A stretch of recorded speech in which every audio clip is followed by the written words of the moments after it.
જય શ્રી કૃષ્ણ મારા પ્યારા વ્યુઅર્સ। આજે હું તમને પૂછી રહી છું એક ઉખાણું અથવા તો કોયડો। હવે એ કોયડાનો આન્સર તમે કોમેન્ટ સેક્શનમાં જરૂર આપજો અને તમે ક્યાંથી વિડીયો મારો જોઈ રહ્યા છો, કયા ગામથી જોઈ રહ્યા છો અને જય શ્રી કૃષ્ણ કોમેન્ટ સેક્શનમાં જરૂર લખજો। કાળા દગા લીલી ટોપી, એનું નામ તમે મને જણાવો। જય શ્રી કૃષ્ણ। હવે આજ હું લઈને આવી રહી છું સવૈયા અને વિથ પાલક પૂરી। સવૈયા બનાવવા માટે જોશે 1 ટીસ્પૂન ચારોલી, બદામ, ઇલાયચીનો ભૂકો, 1 ટીસ્પૂન અથવા તો જાયફળનો ભૂકો,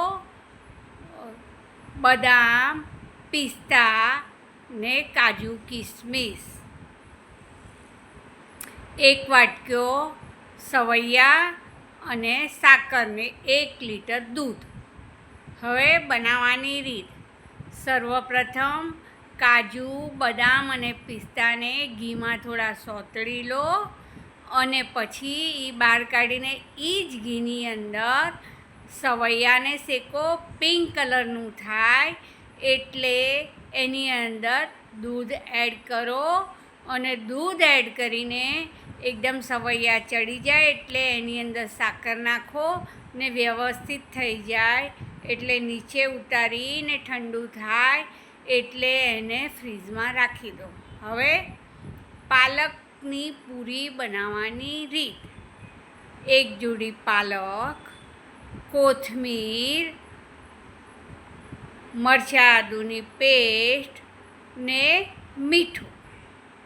સર્વપ્રથમ પાલકને ધોઈને પછી એની અંદર મિક્સરમાં ક્રશ કરો અને પછી જોઈતા પ્રમાણમાં એની અંદર છે તે લોટ જે હોય એને મુઠ્ઠી વળતો લોટ હોય એ ક્રશ કરેલા પાલકને એની અંદર મિક્સ કરી દો અને લોટ બંધાઈ જાય એટલે 5 મિનિટ સુધી એને રેસ્ટ આપો। હવે તમારે આના પરોઠા પણ બનાવવા હોય તો તમે પરોઠા પણ બનાવી શકો ને પૂરી રીતના બનાવી તો પૂરી બનાવતી વખતે ડીપ ફ્રાય કરો। હવે એ સાઈડ છે તે એક બાજુ ફ્રીજ છે, ફ્રીજમાં જે સેવનો દૂધપાક બનેલો હોય ને રાખ્યો હોય ઠંડો થઈ ગયો હોય એટલે પૂરી સાથે મજેદાર દૂધપાક તૈયાર છે તે। જય શ્રી કૃષ્ણ।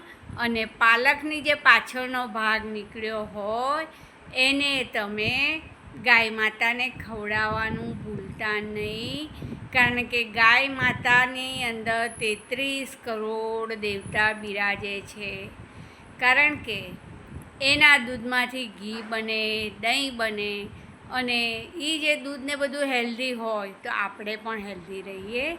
એટલે જય શ્રી કૃષ્ણ મારા દર્શક મિત્રો।